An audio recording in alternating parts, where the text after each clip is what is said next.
고민하다가 급히 친구 2명을 불러 식장에 조용히 갔습니다. 도저히 이대로 의문만 잔뜩 안고 끝낼 수는 없겠어서. 도착하자마자 충격을 받았죠. 어느 정도 예상은 했지만 따로 만난 적도 없다던 신부와 함께 환하게 웃으며 찍은 웨딩 사진 판넬이 바로 보이더군요. 밝은 표정으로 손님 맞이하던 남자는 저를 보고 크게 당황하며 왜 말도 없이 왔느냐, 왜 마음 불편하게 이런 거 보려고 하느냐, 정말 갑자기 한 결혼이 맞고 웨딩 사진만 며칠 전에 급히 찍어서 말을 못했다 등의 말을 몇 번이나 와서 반복하고, 일부러 조금만 부른 건지 20명도 채 되지 않던 남자의 하객 친구들 중 제가 아는 사람들이 둘 있었어요. 이 결혼 도대체 뭐냐 각각 물으니 자기도 한 달 전쯤 갑자기 들었다는 동일한 대답뿐. 신랑 입장 후에도 멍하니 하객석에 저를 쳐다보던 신랑은 이내 다시 멀쩡히 혼인서약도 하고 기념일을 잘 챙기자 어쩌자 하는 부부 10계명 써온 것도 읽고 신부에게 입맞춤도 하고, 도무지 화가 나서 안 되겠어서 이 남자 나중에 마음이라도 불편하라고 친구들 사이에서 하객 사진도 찍었어요. 3주 동안 식사도 수면도 제대로 하지 못해 정말 엉망인 몰골이었지만 베프하자고 했으니 지난 5년간의 베프로서 사진이나 남겨주자. 나의 작은 복수다. 나중에 신부가 이 여자는 누군지 물으면 둘러대면서 양심의 가책이라도 느껴라 생각하면서. 그리고 집에 돌아가는데 남자가 또 바깥 입구까지 뛰어오더라고요. 오려면 말이라도 하고 오지 왜 말도 없이 왔어요. 오늘은 이제 집에 가서 쉬어요. 내가 나중에 설명할게요. 멍하니 집에 돌아가는 길, 친구들이 식장에서 듣고 알게 된 사실을 알려주더군요. 정략 결혼은 웬 말, 3년 연애하고 결혼한 거였답니다. 빚 갚아줘서 결혼한다는 것도 부모님한테 맞았다는 것도 다 거짓말. 주변 모두가 다 알게 헌신적이던 연인의 3년간 양다리. 이게 어떻게 가능한 거죠? 도대체 어떻게 해야 하나 짧은 시간 동안 미친 듯이 고민하다가 다시 식장으로 돌아갔어요. 연락하겠다는 남자의 말이 마구 맴돌아서 안 되겠더라고요. 지금 신부에게 알리지 않고 나중에 연락 잘못 받으면 상간녀로 몰릴까 걱정도 되고, 이런 상황이 너무 억울하기도 하고, 또 신부도 알아야 할 문제임이 분명했고요. 하객들이 다 돌아갈 때까지 기다렸다가 직계가족만 있을 때 조용히 신부에게 가서 제 명함을 주며 신랑과 5년간 사귀어 왔던 사람이라고 말했어요. 그리고 더 자세히는 말 못하고 남자 쪽 가족한테 이끌려 밖으로 나왔습니다.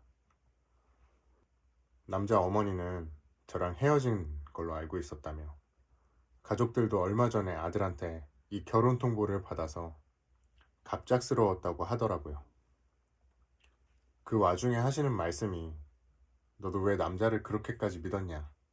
이제 남자 보는 눈을 좀 키워서 좋은 사람 만나라. 이래서 동네에서 연애를 하면 여자가 손해인 거다. 사람들이 다 알지 않냐? 등등. 중간중간 아들 욕과 함께 저에게 미안하다고는 하시는데 전혀 진심이 느껴지지 않았어요. 그날 오후 같이 갔던 친구들이 인스타그램에 결혼식장이 태그된 신부의 사진이 올라와 있다고 알려주더군요. 저보다도 더 화가 나서 어쩔 줄 몰라 하며 울던 고마운 친구들. 신부도 피해자라는 생각에 친구 신청을 보냈죠. 그리고 무엇보다도 제가 이상한 사람이 아니라는 걸 꼭 알려주고 싶었어요. 다음날 이른 아침, 신랑 어머니한테서 협박 전화가 왔습니다. 내가 밤새 아들에게 물어보니 우리 아들은 순진해서 너를 못 끊어낸 죄밖에 없다. 이건 네가 집착이 심한 거다. 사랑하는 사람이 결혼을 한다면 행복을 빌어줘야지. 왜 신부한테 컨택을 하느냐. 예수님은 인류를 위해서 목숨을 버리고 희생하셨는데 너는 왜 신앙이 있다는 아이가 그런 사랑을 실천하지 않느냐? 우리 집이 어떤 집안인 줄 아느냐? 어제 식장에 변호사가 몇 명이나 왔는지 아느냐? 우리가 어젯밤 내내 회의를 해서 상황 수습을 해 놓았는데 네가 이러면 어떻게 하라는 말이냐며 화를 내더군요. 들어보니 저를 미친 여자로 만들고 신랑 가족이 단체로 신부를 속였다는 말. 그리고 신부와 잠시 인스타그램 친구가 되었습니다. 모든 퍼즐이 맞춰지더군요.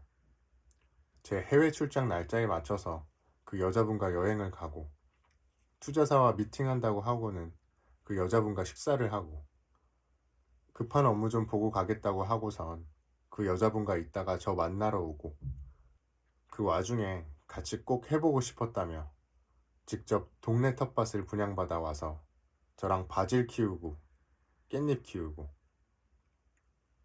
신부도 제 게시물을 보고 상황을 대강 파악했는지 전화 달라고 본인 번호를 DM으로 보냈더군요. 그간의 상황들에 대해 조금 대화를 한 후 제가 신랑 쪽 협박 때문에 망설여진다. 사실 당신을 만나도 나는 얻을 것이 많지 않다.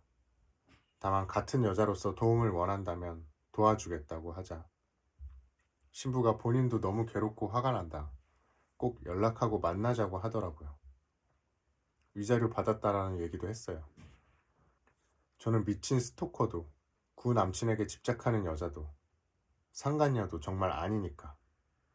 그런데 그 다음날 신부에게서 온 카톡 메시지는 과거는 묻어버리고 살겠으니 연락하지 말아라. 차단하겠다. 그리고 남자 쪽의 협박이 다시 시작됐습니다. 결혼을 준비하며 제가 그 남자가 운영하는 회사로 들어가 1년 넘게 일하다가 중간부터 월급이 많이 밀리면서 회사를 나왔었어요. 다른 직원들도 급여가 밀려 퇴사하는 상황임을 알았기에 제 건 그냥 나중에 지금 사정이 좋아지면 받기로 했고요. 그 밀린 임금을 한 번에 모두 줄 테니 다시는 이 얘기를 누구에게도 언급하지 않겠다라는 각서를 쓰라고. 안 그러면 법적 대응을 하겠다고 하더군요. 명예훼손으로 고소하겠다며. 심지어 자기가 위로금이라며 보냈던 금액을 합의금이라고 주장하면서 과거의 관계에 대해 발설하면 제가 받았던 금액에 이자를 쳐서 반환해야 한다네요. 결혼식도 지키고 저랑 베프도 할 수 있을 줄 알았는데 그게 안 되니 돈이 너무 아까운가 봐요. 그래서 제가 그럼 그 돈 다시 돌려주고 나는 정식으로 약혼 파기 위자료 청구 소송을 하겠다. 내가 승소할 텐데 그럼 양측 변호사비까지 네가 물어야 하는 거다 하니 또 아무 대답도 안 하고요. 이후 여태까지 제대로 된 사과도 받지 못하고 3천만 원이 넘는 밀린 임금과 퇴직금도 받지 못하고 있는 상태예요. 몇 번이나 합의 기회를 주었지만 남자 쪽에 적반하장 태도에 변함이 없었고 노동청에 진정을 넣어 놓았긴 한데 사업주인 그 남자가 너무 심하게 비협조적이라 해결까지 얼마나 시간이 더 걸릴지 알 수는 없는 상황이네요. 길면 몇 년이 걸릴 수도 있다고 해요. 심지어 남자는 자기를 진심으로 좋아했다면 어떻게 이렇게 상처를 줄 수가 있냐며 따지더라고요. 계획적으로 자기를 더 힘들게 만들려고 결혼식 다 끝나고 신부에게 알린 거 아니냐며. 차라리 진작에 결혼을 깨버리지 그랬어요.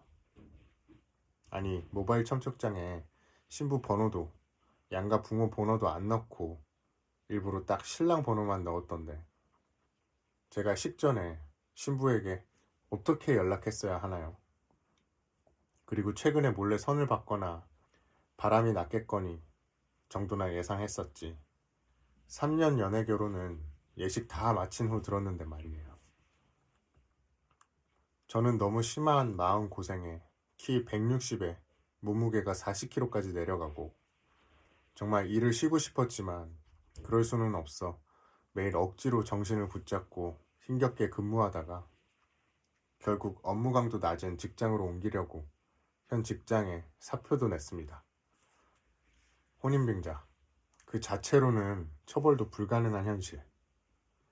비슷한 사례들을 보면 그나마 상대방이 용서해달라, 선처해달라, 빌기라도 하던데 이 남자는 어디 한번 방송국에 제보해봐라, 가서 고소해봐라 따위의 말을 하며 왜 앞으로 나아가지 못하고 과거에 매여 있냐며 화를 내네요. 그리고 이 허망한 마음을 도대체 어떻게 보상받아야 할까요?